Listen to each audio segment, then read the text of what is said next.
Pada kesempatan kali ini saya telah merangkum sebuah film yang berjudul Ini. Film ini bercerita tentang seorang komandan pasukan khusus kerajaan yang berjuang mempertahankan martabatnya sebagai orang kepercayaan Kaisar Cina. Tak perlu berlama-lama lagi, yuk langsung saja ke alur ceritanya. Ketika negeri Cina diperintah oleh dinasti Ming sekitar 600 tahun yang lalu, saat itu dibentuk pasukan elit pengawal kaisar bernama Jin Yinwei, atau pasukan pengawal kerajaan berjubah, yang anggotanya direkrut dari anak-anak jalanan dan yatim piatu. Sejak kecil anak-anak itu dilatih bermacam-macam ilmu bela diri, sehingga ketika dewasa mereka menjadi pasukan pengawal kaisar yang tangguh dan bisa diandalkan. Setiap personil Jin Yinwei sendiri dibekali senjata berupa 14 pedang yang fungsinya berbeda-beda. 8 pedang digunakan untuk menyiksa lawan, 5 pedang untuk membunuh lawan, dan 1 pedang dari emas digunakan untuk bunuh diri atau harakiri jika gagal dalam menjalankan tugas. Berkat tangguhnya pasukan Jin Yinwei, kaisar menjadi semakin aman dan banyak pemberontakan berhasil digagalkan, termasuk pemberontakan yang dipimpin oleh saudara kaisar sendiri yang bernama Pangeran Qing. Masalah timbul ketika Pangeran Qing yang masih ingin memberontak dan berhasil bekerja sama dengan seorang Kasim pejabat istana bernama Jia Jinzhong. Kasim adalah laki-laki pegawai istana yang dikebiri. Tetapi justru karena dikebiri itulah seorang Kasim bisa menduduki jabatan tinggi di istana dan bahkan bisa melebihi Perdana Menteri. Karena tidak bisa membuat dinasti sendiri, sehingga dianggap tidak mungkin memberontak. Pangeran Qing sendiri memiliki seorang anak angkat wanita yang sangat bisa diandalkan untuk menghadapi pasukan Jin Yinwei yang bernama Tu Tuo. Suatu ketika Jia Jinzhong menjebak komandan Jin Yinwei yaitu Qinlong dengan menyuruhnya merebut sebuah kotak berharga yang disimpan seorang pejabat istana bernama Zhao Zhenyan. Jia Jinzhong mengatakan bahwa Zhao Zhenyan akan memberontak dan kotak itu berisi bukti-bukti pemberontakannya. Qinlong menuruti perintah Jia Jinzhong karena ia memang membawa pesan yang diberikan oleh kaisar. Di dalam pesan kaisar itu, Qinlong diperintahkan untuk memimpin pasukannya sendiri, tanpa Baihu dan Su Kuei yang akan memimpin secara terpisah, serta Guan Wu yang akan ditempatkan untuk melindungi si Kasim.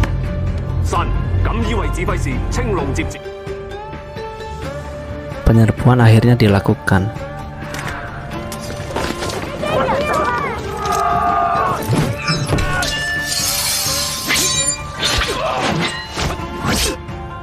Setelah menyerbu rumah Zhao Zhenyan, betapa terkejutnya Qinlong karena ternyata kotak yang akan direbutnya berisi stempel resmi kerajaan, sehingga akan sangat berbahaya jika stempel itu jatuh ke tangan pemberontak. Karena semua surat yang dicap dengan stempel itu berarti surat resmi perintah dari kaisar yang harus dituruti, sedangkan kaisar sendiri tidak begitu mengurusi pemerintahan, tetapi asik bersenang-senang dengan selir-selirnya. Saat Qinlong memaksa untuk memberikan stempel itu, tiba-tiba serangan mendadak dan anak panahnya mengenainya. Ia sangat sedih saat melihat semua anak buahnya yang ia bawa telah mati, dan Qinlong sendiri terluka parah. Sedangkan stempel kerajaan dibawa oleh Guan Wu untuk diberikan kepada si Kasim. Tetapi apa daya, Qinlong telah dikhianati oleh salah satu anak buahnya yaitu Guan Wu, yang ternyata sudah bekerja sama dengan si Kasim. Untuk memastikan kembali kesetiaan Guan Wu, si Kasim menyuruhnya untuk menghabisi teman baiknya yaitu Baihu dan Su Kuei yang telah ditangkap dan dirantai.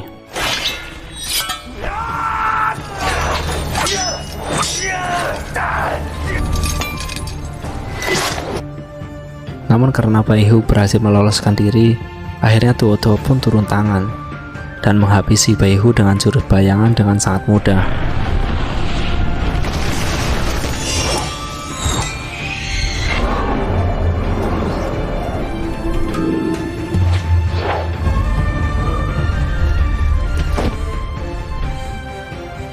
Qinlong yang saat itu terluka parah akhirnya kabur untuk menyelamatkan dirinya.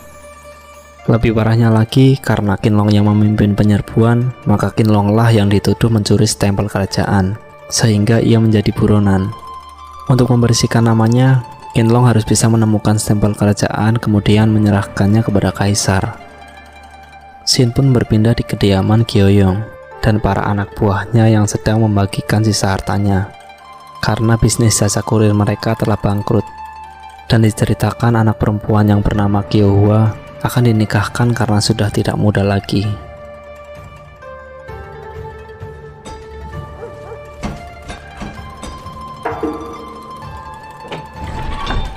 Saat itu Qinlong datang untuk meminta bantuan. Ia memberikan 300 tael untuk membantunya keluar dari wilayah tersebut. Dan jika sudah sampai, ia akan membayar kekurangannya sebanyak 300 tael. Di hari berikutnya, Qiuhua berpura-pura akan menikah untuk melewati perbatasan dengan menyembunyikan Qinlong di dalam kereta. Mereka tidak mengetahui kalau yang mereka sembunyikan adalah Komandan Jin Yinwei.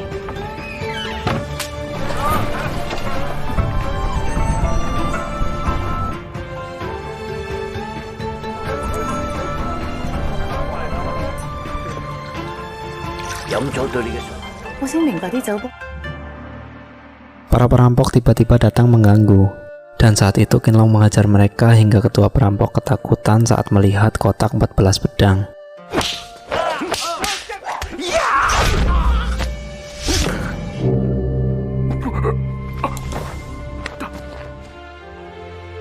Sampai di tengah hutan, mereka kembali mendapatkan serangan dari para Jin Yinwei dan pendekar harimau yang mendapat perintah dari Guan Wu setelah mendapatkan informasi dari ketua perampok.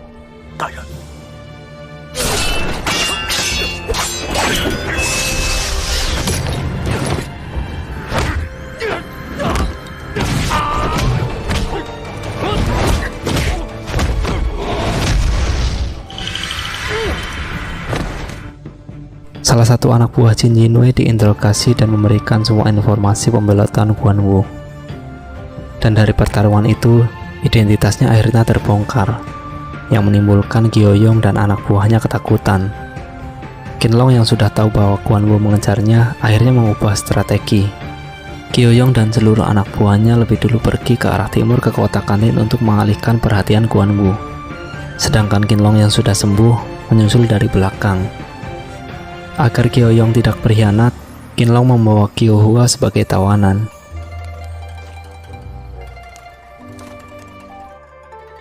Setelah sampai di kota Katin, Qinlong dengan dibantu Qiuhua bisa melakukan penyelidikan sehingga bisa tahu kapan dan di mana Guan Wu dan Jie Xinsong akan menjual stempel kerajaan pada Pangeran Qing, yang diwakili oleh salah satu kaptennya.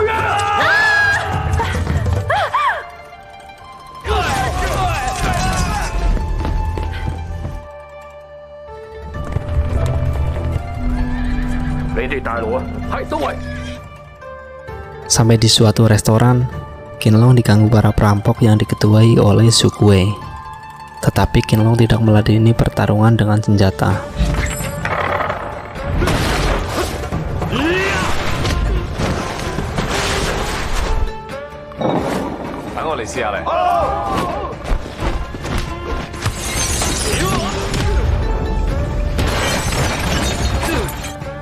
Setelah pertarungan itu, karena Qinlong dan Qiuhua tidak mungkin menghadapi seluruh pasukan Guan Wu dan Pangeran Qing, maka Qinlong bekerja sama dengan Zhu Kuei dan para anak buahnya. Sebagai pembagian hasil, Qinlong akan mendapatkan stempel kerajaan, sedangkan Zhu Kuei akan mendapatkan 1000 uang emas yang disembunyikan pasukan perbatasan. Uang emas itu akan digunakan Pangeran Qing untuk membayar stempel kaisar. Sehari sebelum rencana penyerbuan Qinlong dan Zhu Kuei, Qinlong ditemukan oleh Duo Duo. Terjadilah pertarungan antara Qinlong dan Duo Duo. Ternyata Duo Duo dengan senjata pedang cambuk sangat hebat hingga Qinlong kewalahan.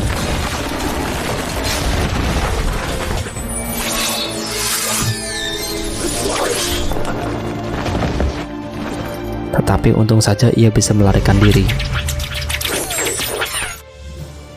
Pertukaran stempel dan 1000 emas pun akhirnya dilakukan. Namun ternyata Jia Jinzong belum mengerti kalau Pangeran King menginginkan stempel itu untuk menguasai daratan Cina. Jia Jinzong yang tidak ingin itu terjadi, akhirnya marah dan menyuruh Guan Wu untuk mengambil kembali stempelnya. Dan di situ ternyata Guan Wu mengkhianati dan membunuh Jia Jinzong.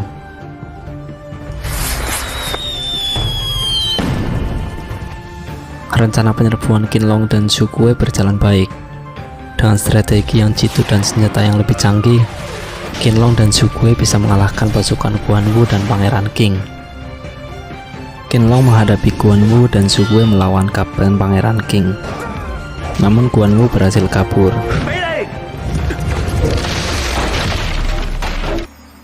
Walaupun Guan Wu bisa melarikan diri, tetapi Qinlong bisa mendapatkan stempel kerajaan dan Zhu Kuei bisa mendapatkan 1000 uang emasnya.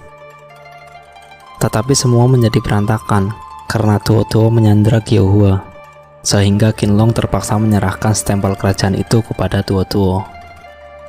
Sekarang keadaan menjadi gawat karena Guan Wu kembali mendapatkan stempel kerajaan.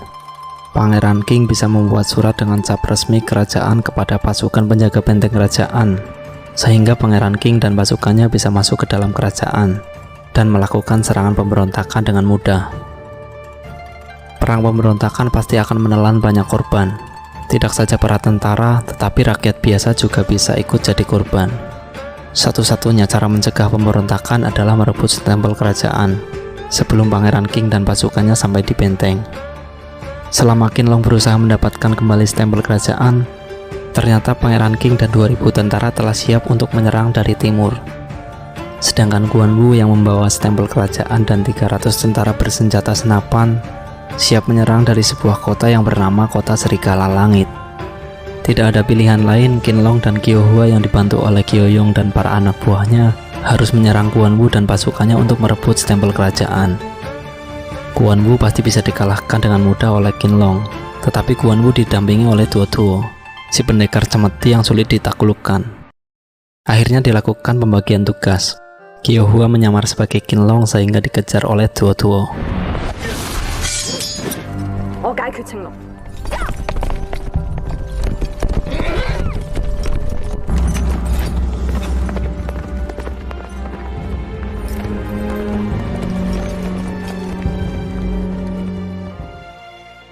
Sedangkan Qinlong dan pasukan Qiuyong menghadapi Guan Wu dan pasukannya. Terjadilah pertempuran seru antara Qinlong dan pasukan Guan Wu.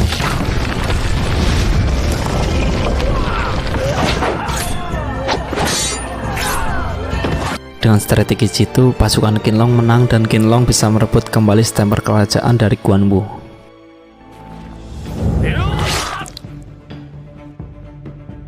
Tetapi Qiuhua dalam keadaan bahaya karena sudah terpojok oleh Duo dan akan dihabisi. Untungnya datang Zhu Kuei untuk menolongnya. Zhu Kuei datang menolong untuk menghormati prinsip kesatria Qinlong yang berjuang hanya untuk martabatnya. Pertarungan pun berlangsung lama dengan mengerahkan semua kekuatan. Namun dari pertarungan itu, Zhu Kuei tewas di tangan Duo. Dan untungnya Qiuhua bisa melarikan diri dan bertemu kembali dengan Qinlong. Duo adalah lawan yang paling tangguh, maka dibagi tugas lagi. Qinlong bertarung melawan Duo, sedangkan Qiuhua menyerahkan stempel kerajaan kepada jenderal pasukan penjaga benteng kerajaan. Pertarungan berlangsung di dalam benteng tua. Qinlong dan Duo terlihat seimbang. Jurus demi jurus andalan pun dikeluarkan.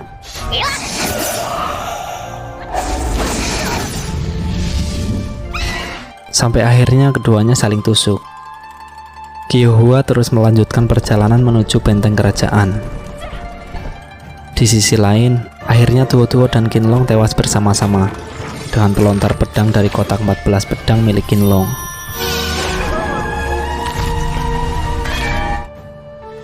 Tetapi pengorbanan Qinlong tidak sia-sia. Qiuhua berhasil menyerahkan stempel kerajaan kepada jenderal pasukan penjaga benteng kerajaan, sehingga Pangeran King dan pasukannya tidak bisa masuk. Pemberontakan bisa digagalkan dan rakyat kembali bisa hidup dengan tenang. Dan film ini pun selesai. Pada intinya, martabat atau kehormatan itu sangat penting, tetapi jangan sampai terlena setelah mendapatkannya. Terima kasih sudah menonton video ini dan sampai jumpa lagi di video selanjutnya.